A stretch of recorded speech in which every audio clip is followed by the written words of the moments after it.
God bless. This is NFL Moneyball, brought to you by NFL Extended Strategic Principles, found on the web at NFL-ESP.com. I am your host, Mark Anthony DeBello. For more information on me and this program, you may go to my personal website, markanthonydebello.com, and click on the Sports tab. Today is Friday, November the 13th. We're in Week 10 of the NFL season. This program will be 30 minutes long, covering the three basic areas of pro football, and that is our covering and information and insights on the game from the perspective of NFL ESP, or NFL Extended Strategic Principles. Secondly, for those of you who have an interest in things going on in Nevada. And lastly, for those of you with an interest in fantasy football. Again, NFL ESP is a unique system and program which has been proven to increase a team's win production by 10 to 15% minimum in the NFL and 15 to 20% or more in college football.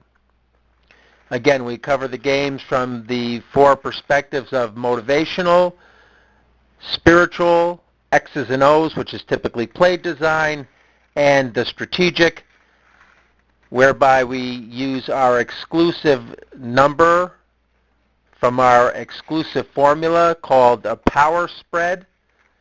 And as you heard me mention, that the second segment of this program involves those who have an interest in things going on in Nevada. And what I mean by that is Nevada takes a version of our number. Again, they take their number from myself, and I say Almighty God because he's the one who taught me the formula, and he is a God who uses math as a language, as a way to communicate.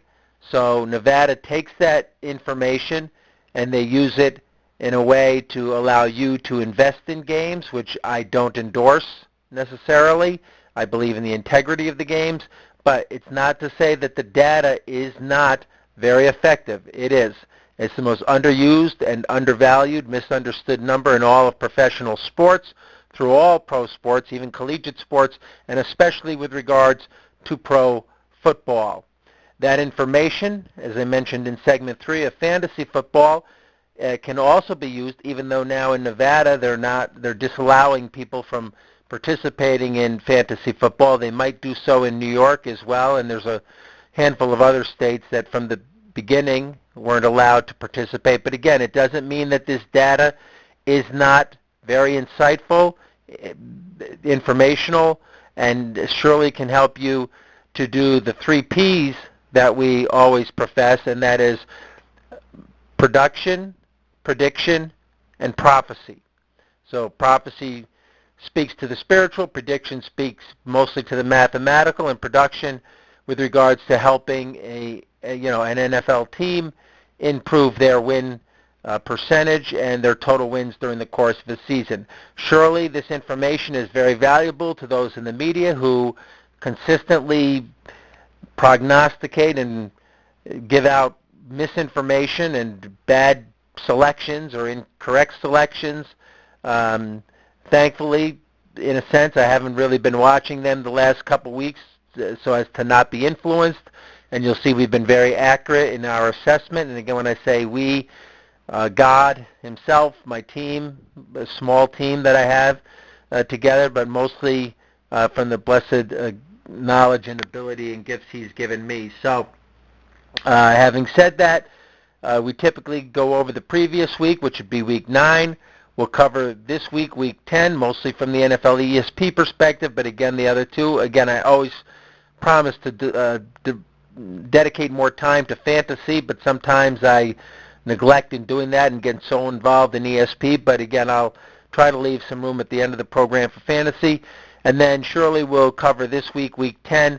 But I also want to, since we're basically halfway in the season, dedicate some time to the standings and the playoff projections, which, as you might have heard me say at the beginning of the year here on NFL Moneyball, is that I try not to change my predictions, unlike the media who changes theirs weekly right up until the Super Bowl, and then sort of professes that this is what they said all along, and then half of them don't even get the Super Bowl right. So I just don't get it. But I do get it. But it's just I can't condone that kind of that kind of work in this game. But nonetheless, so I think I'm still very, very accurate from the beginning of the season, and even more tuned in, as is natural, surely, for everybody come mid-season. So I'll give sort of a mid-season assessment, and so let's begin with that in the next 24 minutes that we have here,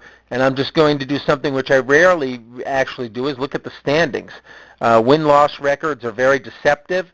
It's more important to know the actual power ratings of teams and how those relate to the power spread, which is basically the difference.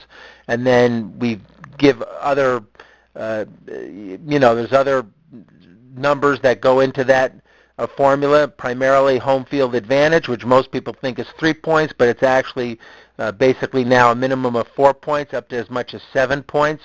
So you factor that in, again, along with the difference in the power rating, and then that differential is the power spread. But again, as you've heard me say before, the number that's disseminated throughout Nevada is done so, as a sort of barometer for who you're going to invest in and designed so you lose. So you invest in the wrong number. You don't get the better of it. Maybe you should be laying a touchdown, but instead you have to give 10. Or if you're like the underdog, maybe you should be getting 7, and instead you're only getting 4. So that's the value of the power spread.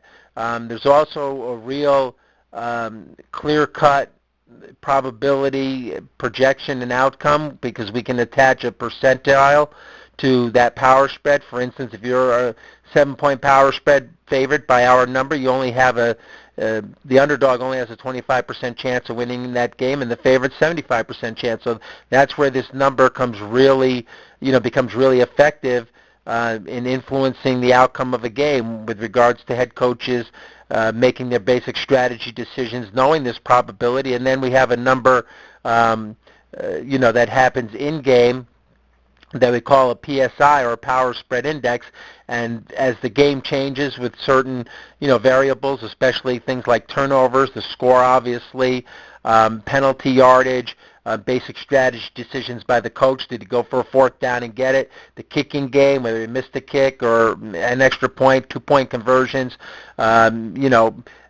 lots of factors. But again, and that's proven to be very effective. And how we relay that to head coaches through something I basically tried to institute 15 years ago, and then Hall of Fame executive Bill Polian did it with the coach Jim Tressel. They gave him a different title when other than GMC, which is what we would call a game management coordinator.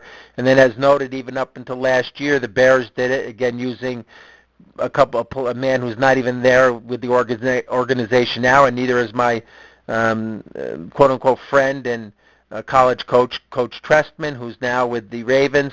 But that's, God bless him, but that's probably why he's now with the Ravens, and he's not with the Bears. Neither is that other gentleman I mentioned, their analyst, nor is their general manager. So, God bless. You can only do what you can do. So, let me go over, because I've been studying very diligently and researching the last couple weeks, got some data from a gentleman I would like to thank. Ransom was his first name, unique name. We also have a guy on our team named King.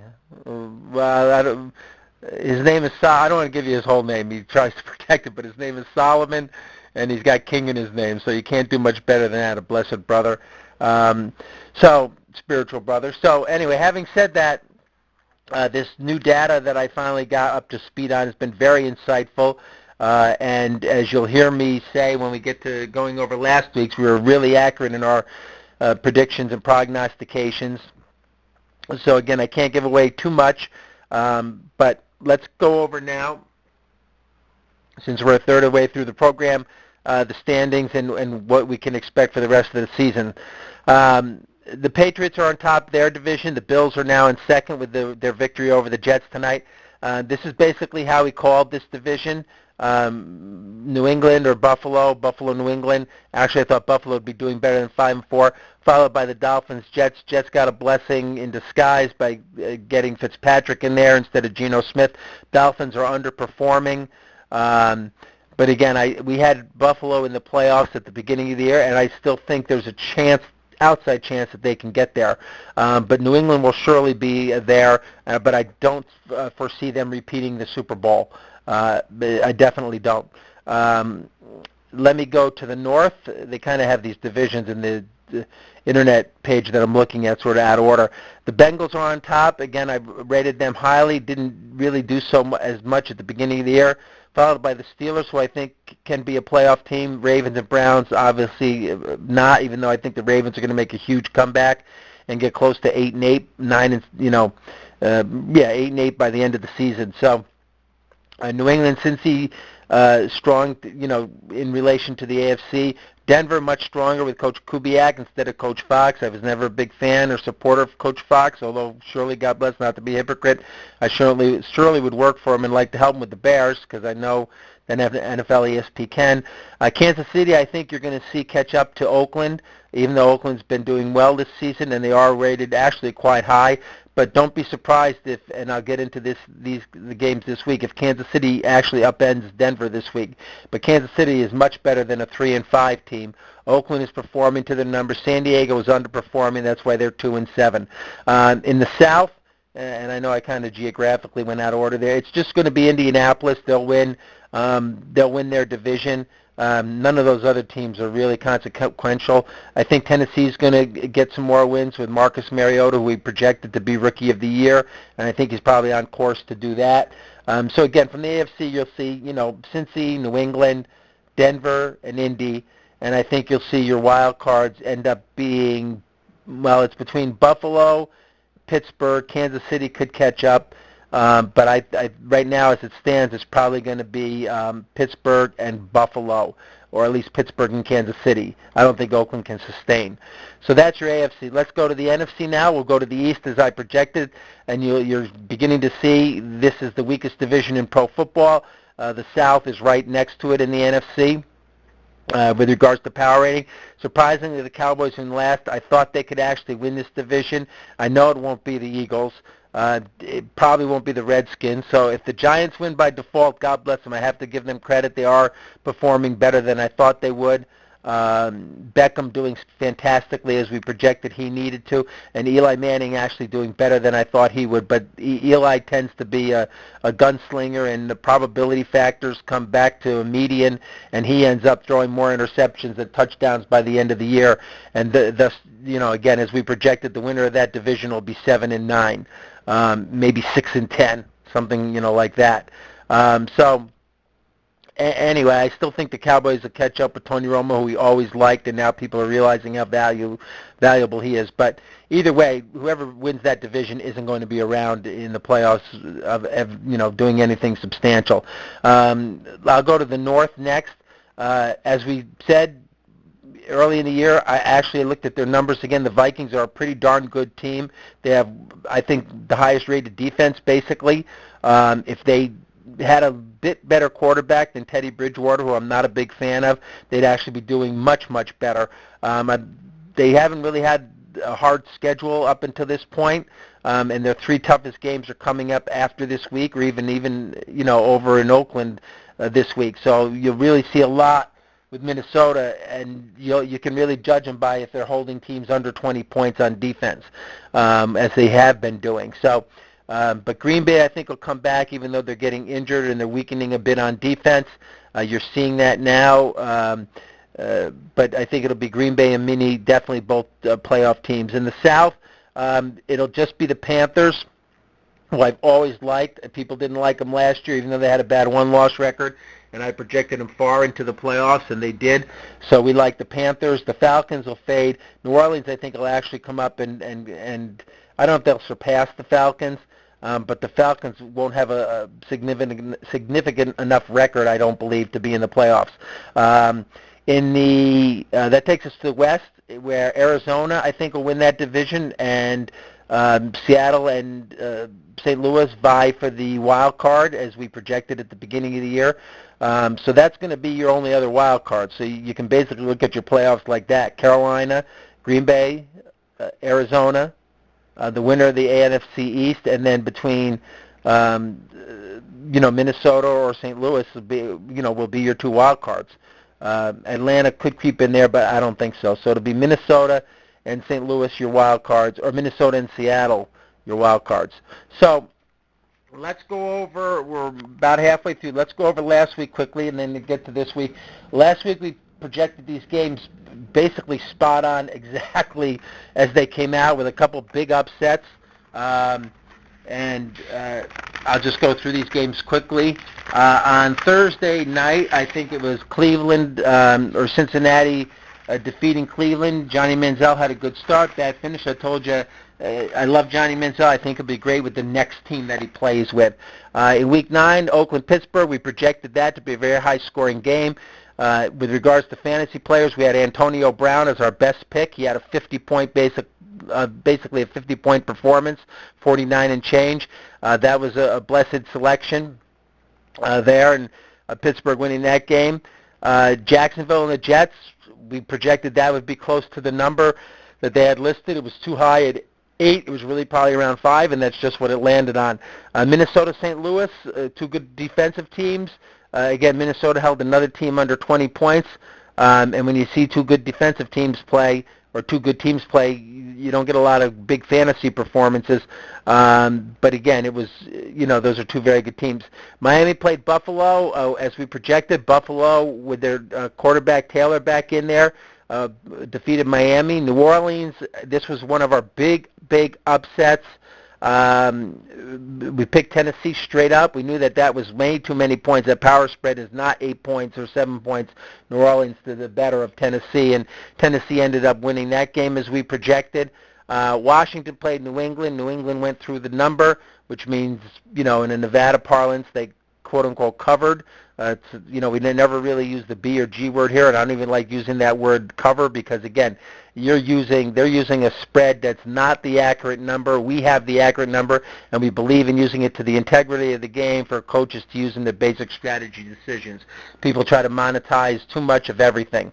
So, having said that, Washington, Coach Gruden, I love his brother, but too conservative. He really coaches the basic strategy like he thinks he has a 50-50 chance to win that game. And when you're in the case of this game, about a 2-touchdown power spread underdog, you really only have a 5% chance of winning.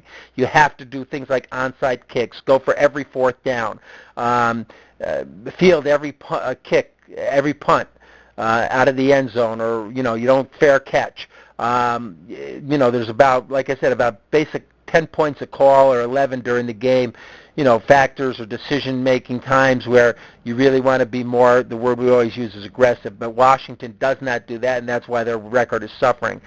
Carolina played Green Bay. I actually thought Green Bay would win this game. Not surprised Carolina did. They were the favorite. I'm sorry, they were a power spread underdog, but Green Bay has been weakening with injuries. And that game was much closer than, the power spread number indicated. And so that was a result there. Another big, what people called an upset, we did not. San Francisco at home with Gabbert in there now instead of Kaepernick.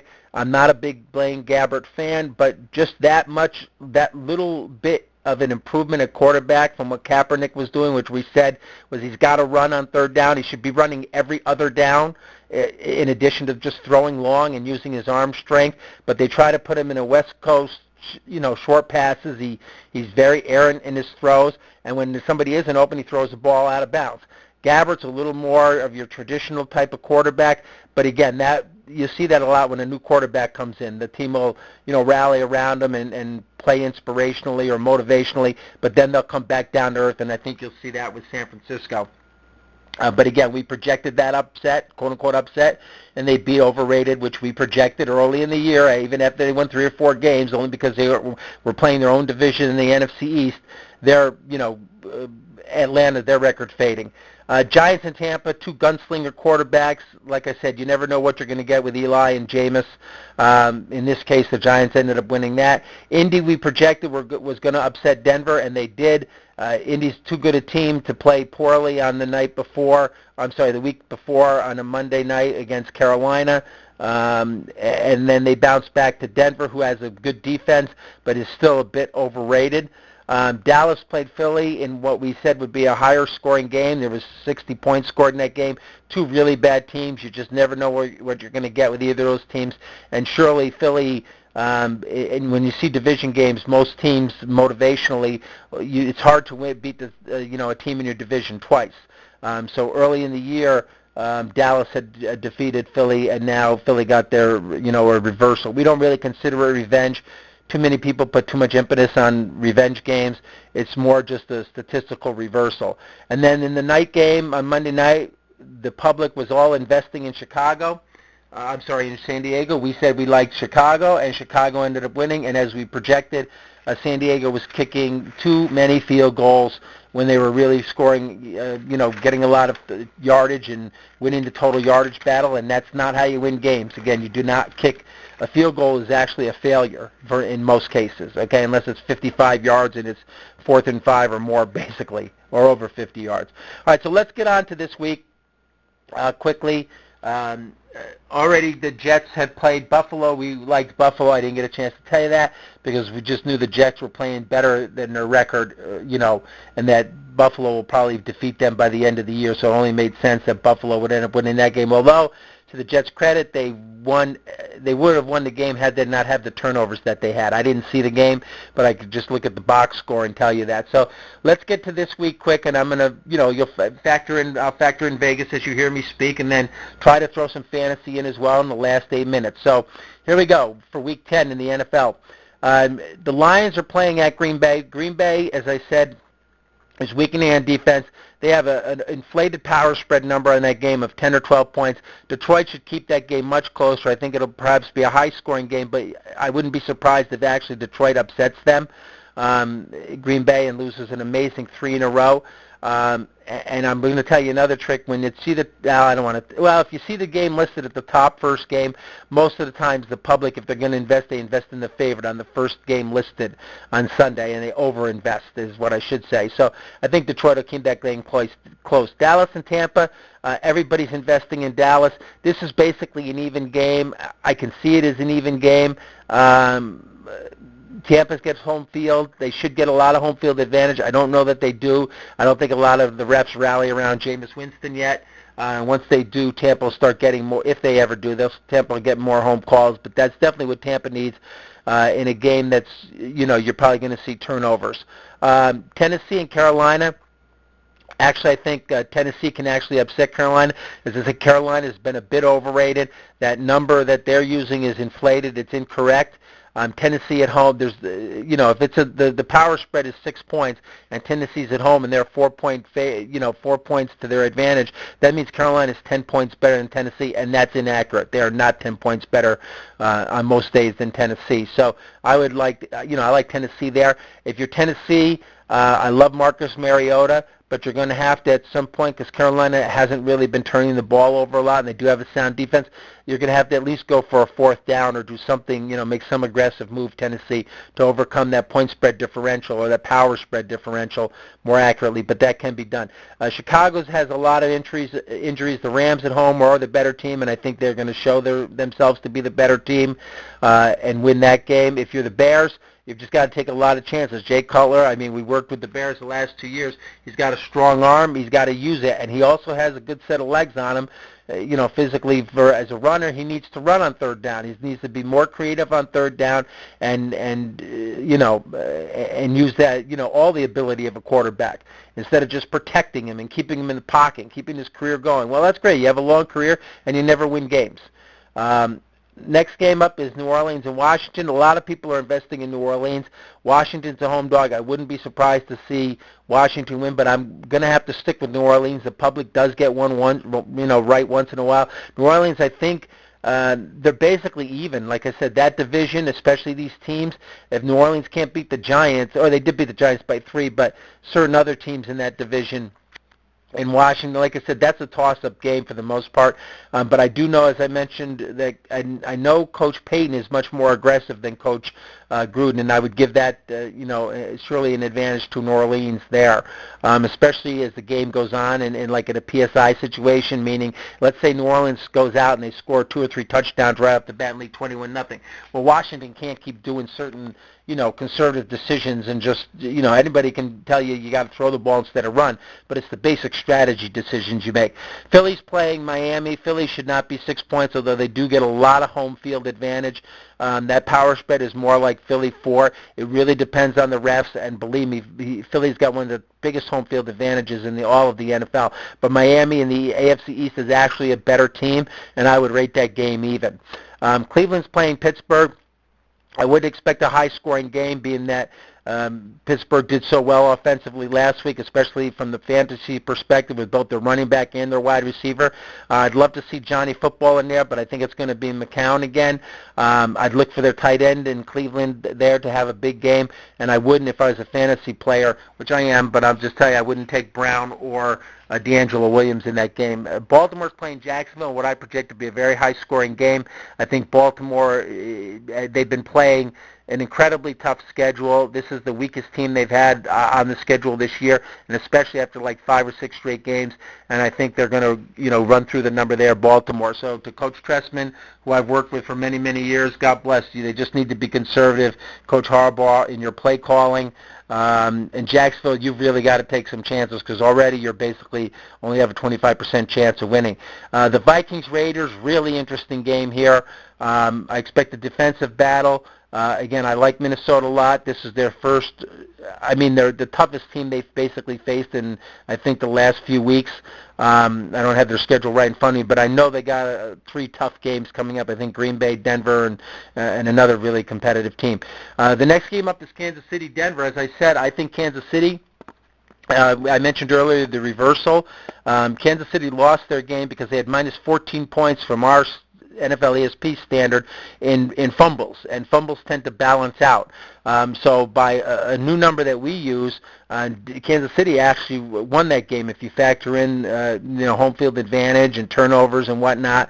So again, I think Denver is a big power spread home favorite team. They do get about 7 points at home. But again, if they can have a Peyton Manning turnover and Kansas City play a clean game, I think you're going to see Kansas City upset that game. There's a very good probability of that. The Patriots are playing the Giants. The Patriots should go through the number here with the Giants. Again, the NFC East, I said, is very poor.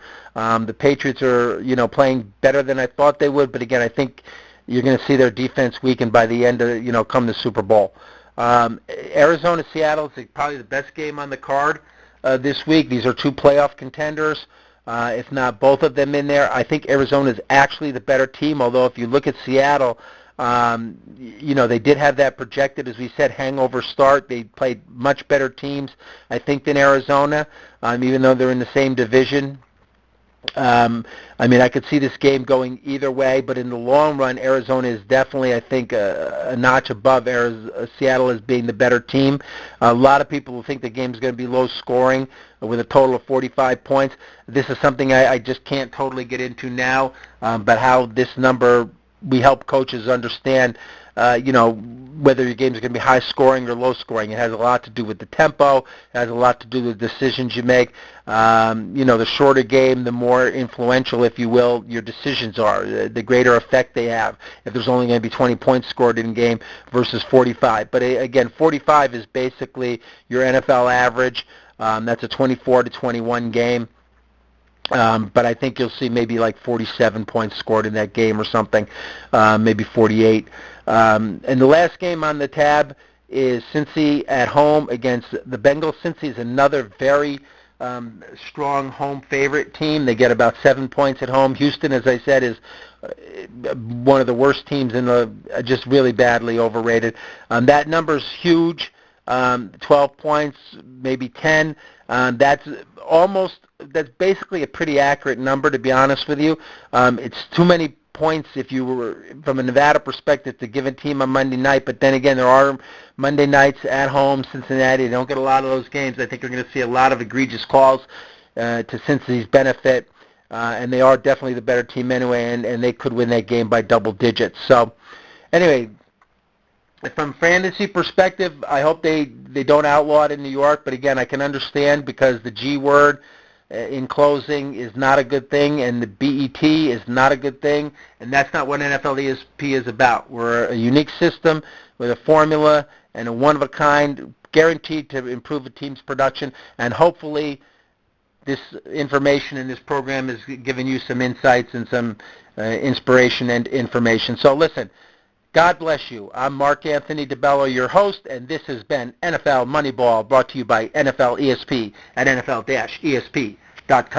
Thank you. God bless.